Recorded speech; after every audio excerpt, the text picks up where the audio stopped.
Hello and early Merry Christmas. Tomorrow is Christmas Eve and I am excited. I have plans to do quite a bit of baking tomorrow and spend some time with my girls, which I'm always very excited about. I'd love to hear what everybody's plans are for Christmas. You can definitely message me and comment on this live stream. I want to thank you again for being part of these videos, and I hope that everybody is excited for their Christmas day. So I have a video prepared. For my friend MaryBeth wanted to ask me some questions, and so we spent some time.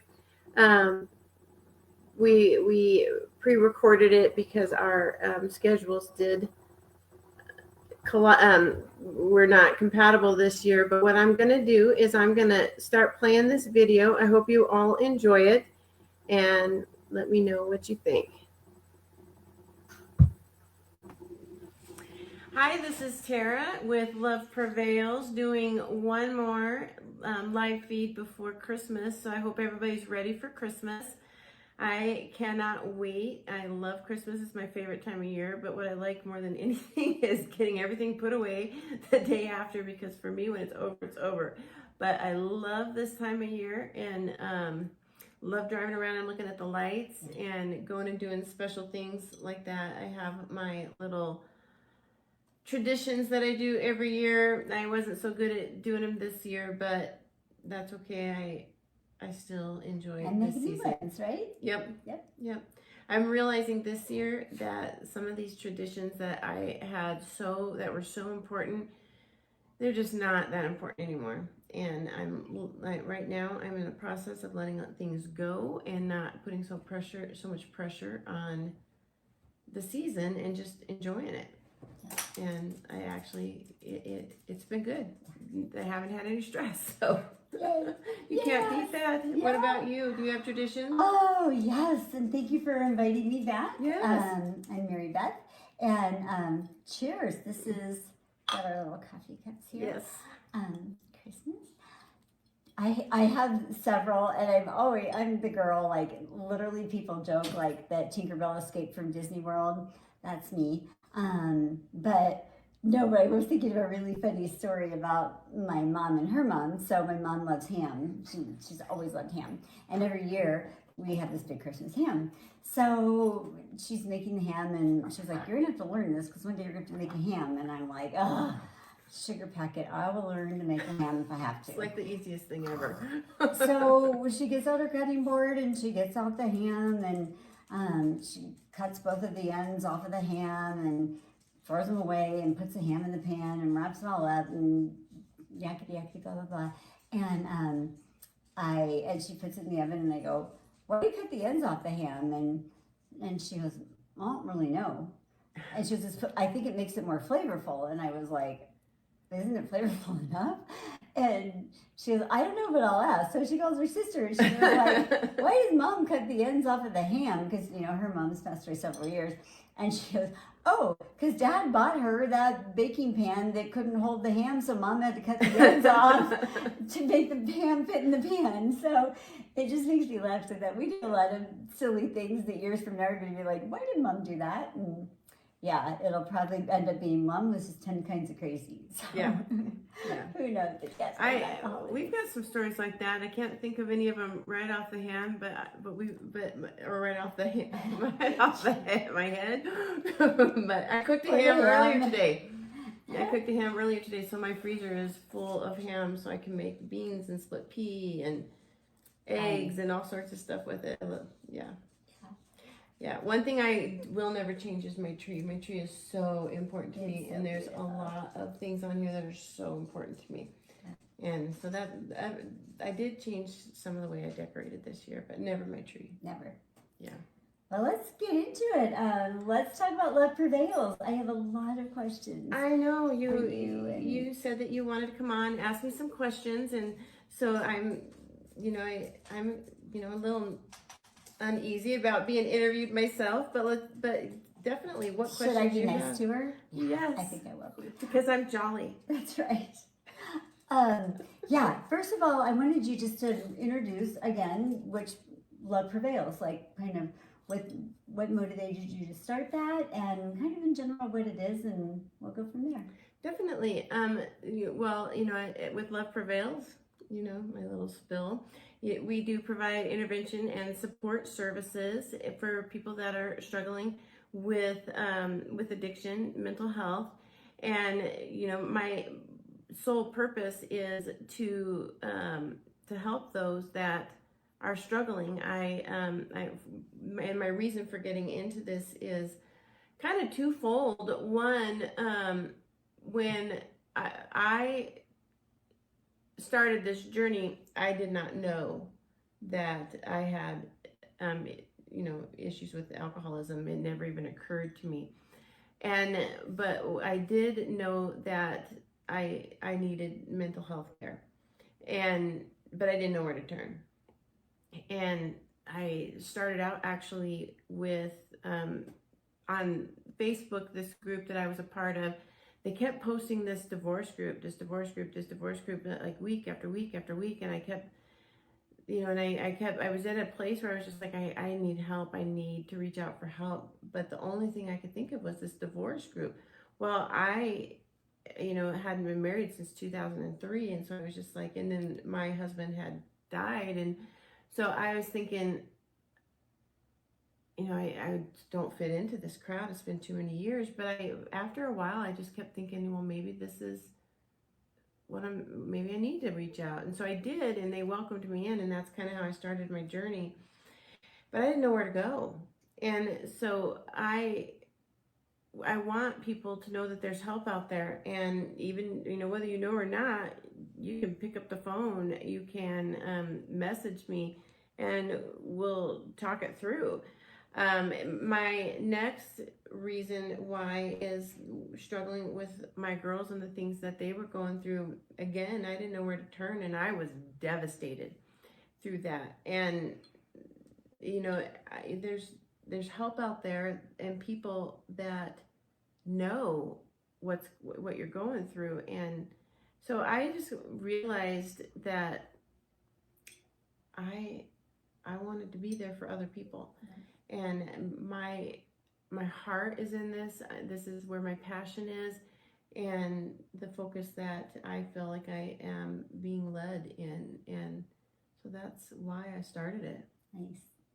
Yeah, addiction and recovery and finding resources, it's not a one size fits all. Mm-mm. And that's the thing that I really love just about learning, Love Prevails. And that's been exciting for me. So tell me, I want to have an intervention. Let's say I want to set up an intervention or talk with you about that.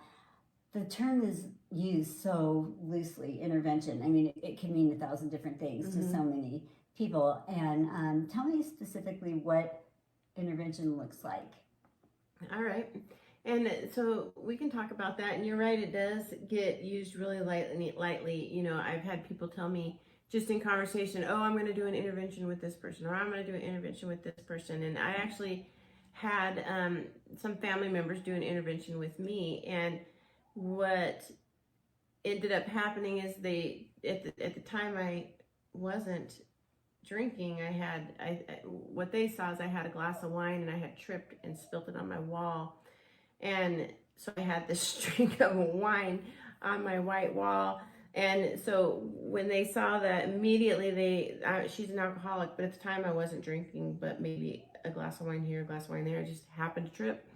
And there it was. And but what I was dealing with was mental health, like very serious mental health needs. And they took me out to dinner, and they told me that they were going to do an intervention. But their solution to my problem, they just assumed what was going on. They didn't really understand what was going on.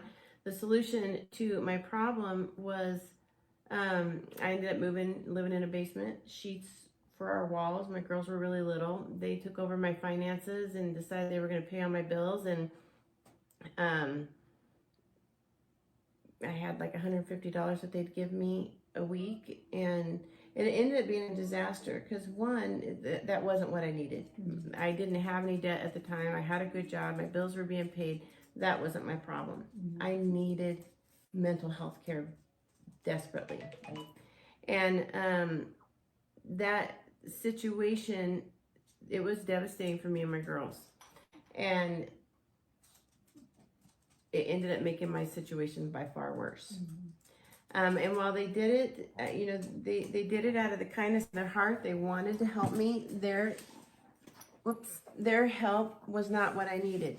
And so where an interventionist comes in is this is somebody from outside your family. They are not in the cycle of codependency, the cycle, our families have their ways of doing things. And when you're bringing somebody in from the outside, this is somebody that doesn't have that emotional attachment. They don't have, they're not in that cycle. Right. And there's, typically when people come in from the outside, they see things very differently. And so with an intervention, when you are bringing that interventionist in, that person is coming with a clean slate. They're coming in with, a different outlook. They are going to work with the family and the loved ones to, they're going to assist in stopping those cycles. They're going to guide the family. They're going to initiate, teach you how the intervention needs to go through. They're going to initiate how the conversations need to look like, and they're going to lead it. They're going to help you set boundaries. They're going to help you set hard boundaries. The ultimate goal is to get the attention of the addict or the alcoholic, the person that's struggling, and get them into treatment. And then the next step would be to, get them to treatment from there. But the interventionist's sole purpose is to facilitate, and then from there to help get the family help as well as the person that's struggling. Nice. So would you agree that the family or the people that are coming together for the intervention have a narrative about the person that's struggling in the addiction cycle, whereas an interventionist just has a navigating point and uses that, not so much a collective experience, but can see in a position of neutrality to best help them make decisions? And how involved is the person with the addiction in this process? Well, they're involved. They're not involved until they show up. So the point of doing an intervention is to get the family together, get it structured and in place, and then invite the addict in. So they're not involved in it at all. However, the ultimate decision is theirs. And nobody is being shackled and dragged. Ultimately, they have a choice. Right. But a lot of that relies on, are they ready at that moment or not? And then if they're not, is the family going to stick with those hard boundaries? And how do you support the person struggling with the addiction and just what to expect and what that looks like and what are they comfortable with? What does that look like from you directly communicating with that person? Ultimately, I am there for that person. And my goal is to connect with them, to,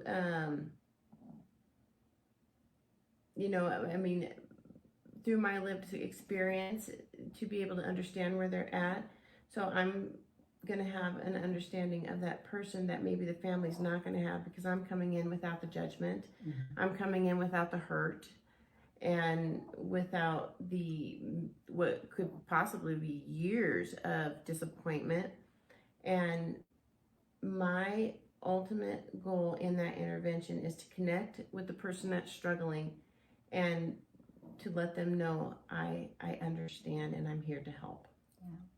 And that's hugely comforting, because I think a lot of us have seen TV shows or stories, of intervention where, somebody walks in and all of a sudden they just feel like somebody robbed a bank and, everybody hit the floor. And so I love the learning the perspective of that, at the end of the day, you're there to support the person in addiction and get them, to the next 24-hour period. So that's super encouraging. And I think I just wanted that message to go out because it's so encouraging just to really see that it's help and support all the way around. It's not just, pointing a finger and shaming the person that just keeps going down the rabbit's hole. No, I mean, they're sick. And, an intervention is not about making them feel worse. It's about letting them know, that they're loved. Mm-hmm. And their family and friends want them to be around for the future. Mm-hmm. And, when you are bashing somebody over the head, that doesn't get their attention. Mm-hmm. Letting them know that you truly care about them, that does get their attention. Mm-hmm. What kind of support and encouragement do you have for, let's say, the 28-year-old who, I have a child that's that age, and they all, they get together and they go to bars and they go to pop-up Christmas markets, and there's a lot of drinking and things, and for them just to think, gosh, I'm 28, like I can't stay sober till I'm 90, like what, that just looks too overwhelming, what encouragement do you have for that person? That's a tough age. And at 28, it seems a little old. I'm thinking more like 21, or even 18.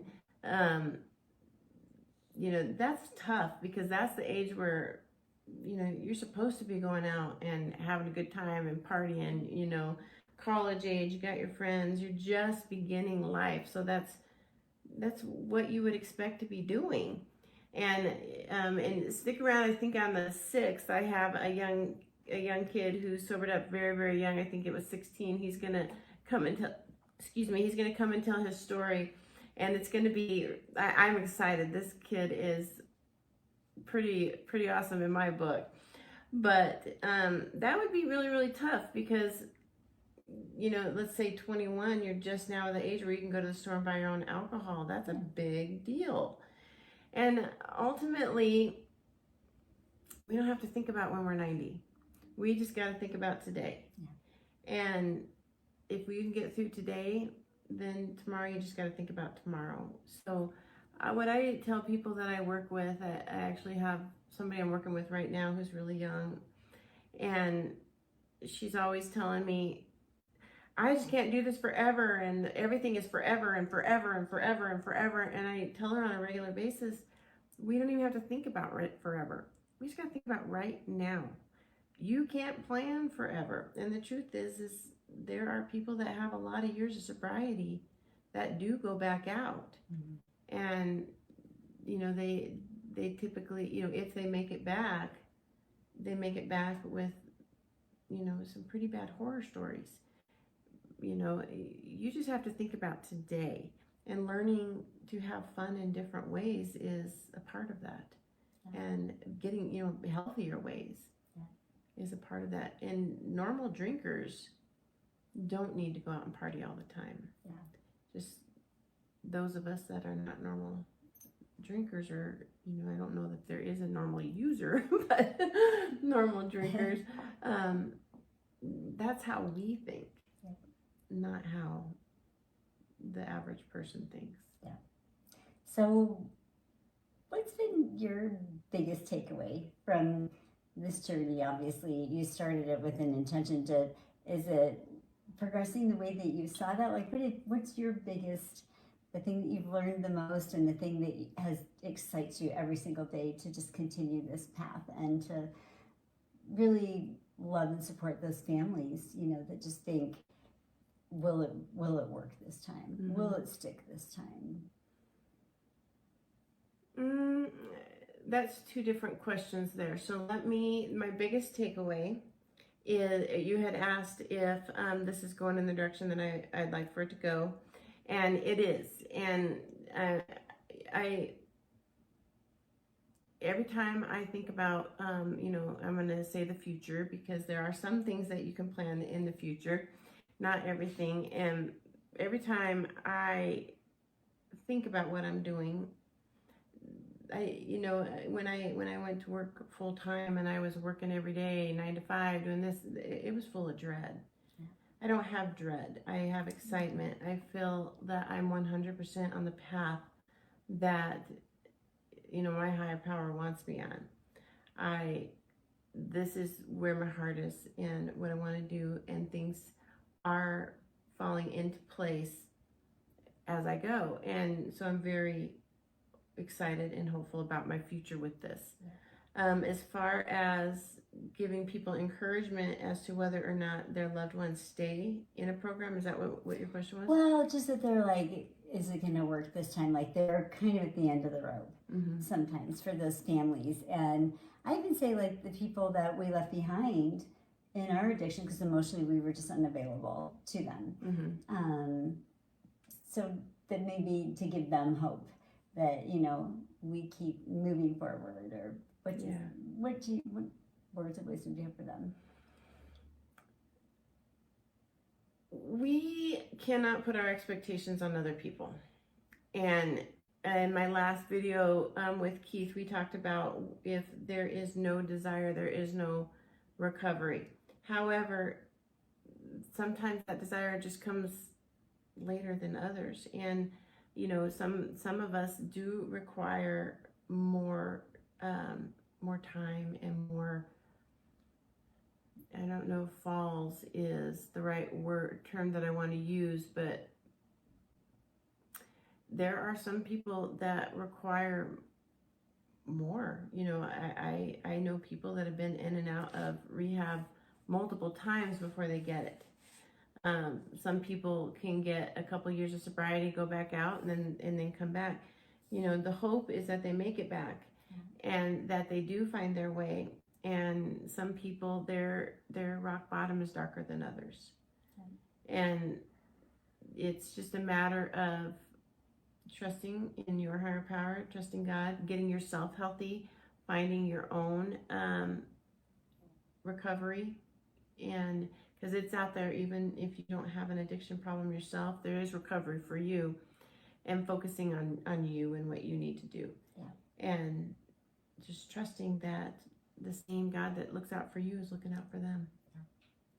So your message to anybody that's watching this, what would you say to the person that's sober curious right now that maybe they don't need an intervention? You know, by the grace of God, I walked into an AA meeting because I thought I just had an unhealthy relationship with alcohol and I didn't want to drink anymore. And I was able to not drink anymore. I have a beautiful sober life right now. It's chaotic, but beautiful in its own way. But what would you say, like, to address that person that's just like, I might not need an intervention, just speak to your heart. Like, what words of encouragement or invitation do you have for them just to be able to move forward in that path? Try it. You mean, nothing ventured, nothing gained. You're not hurting yourself by trying it. When I started, you know, the first time I came into AA, I went, I think, twice before I really surrendered myself over, and I was just like, oh my gosh. So I'll tell you a story. No, I don't know if I want to tell it. Well, I'll tell you a story. Yeah, you have to. You're fully committed. The first meeting I ever went to, you know, and I grew up in a bubble. You know, my dad was a pastor.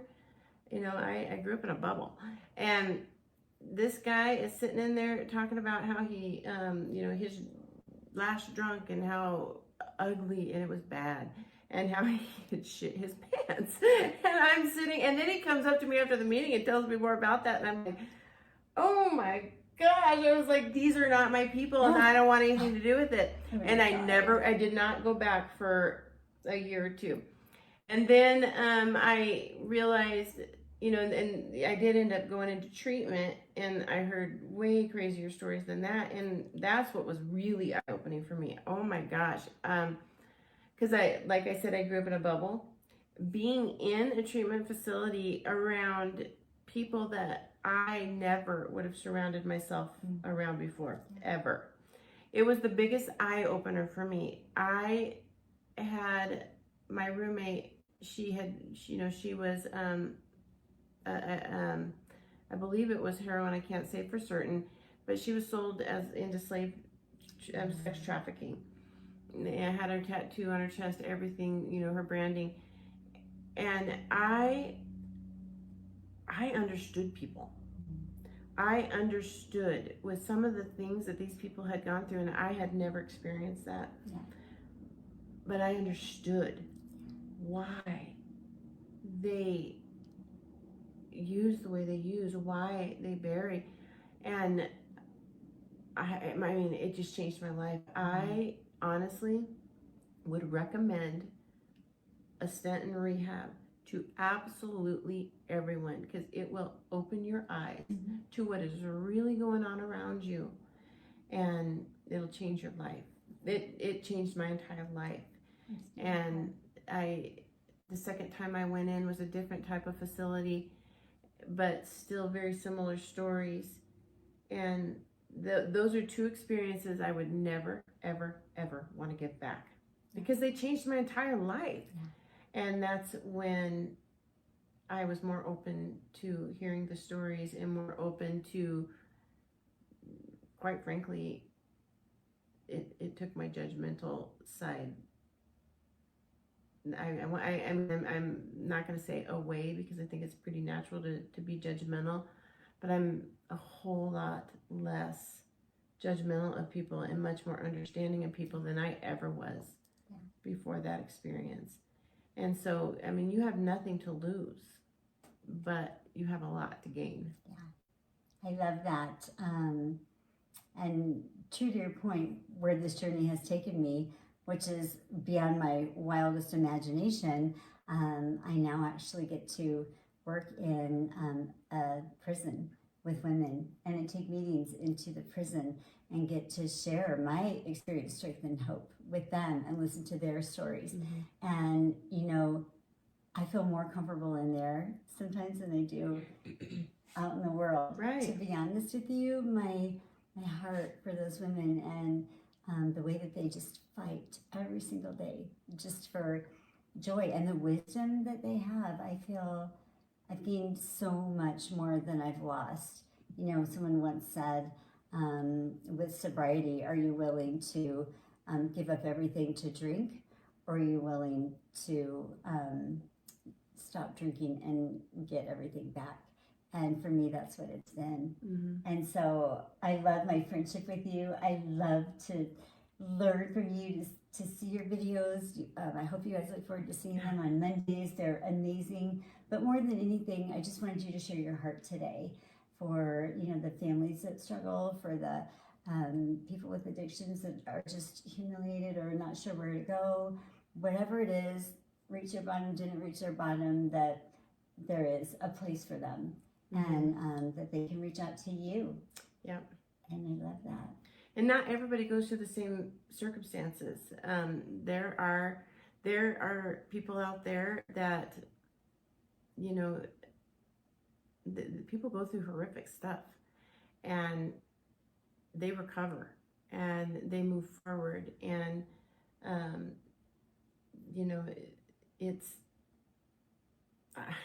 it's one of the best things that I've ever welcomed into my life. Yeah. It really is. Yeah. And on one hand, I'm grateful for where I came from. On the other hand, I feel understood, and I have the ability to understand. And I can say, before I went on this journey, I didn't understand anything, and quite honestly, nobody understood me. And so I'm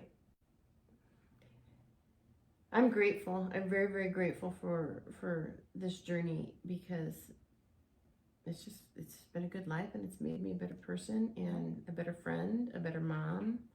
And it can do the same for anybody. Yeah. And it's free. It's free. Well, The program is free. So I do want to make that clear. And it's, it's worth it. So we're here to remind you that even broken crayons can still color.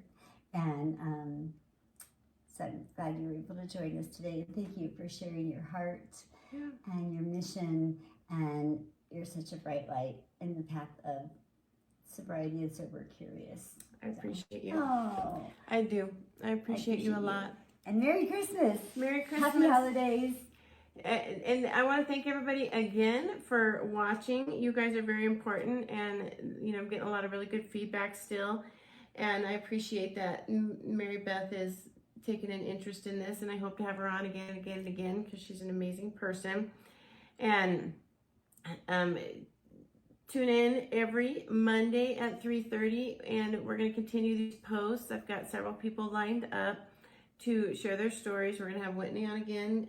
And I've got a few other people lined up. Please like, share, comment, and help me to get the word out. Your best life is waiting for you. Connect with me, and we're going to look for it together. I hope you all have a very Merry Christmas, and we'll see you before the New Year. But see you next year, actually. So. No, we'll see him before the New Year. Will we see? Yeah, we'll see you before the New Year. Perfect. Well, we look forward to it. All right. Have a good one. Cheers. Happy holidays. Cheers. Bye-bye. All right. I really hope that you enjoyed that. MaryBeth is one of the most amazing people. And I'm always happy to have her on. Definitely like, share, follow, and comment. And if you would like to tell your story, I'd love to be able to have an opportunity to have you on here to tell your story. My ultimate goal is to reach those that are still struggling with addiction and mental health. And your story can and will help somebody. And so if you just would message me. Also, if you are somebody are struggling with addiction, please reach out to me. My website is down here.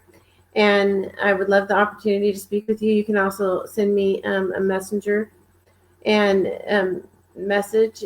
And I do want to wish everybody a very Merry Christmas. And we will see you one more time before the New Year. And I hope that you all continue to enjoy your Monday. And I hope you have time off this year.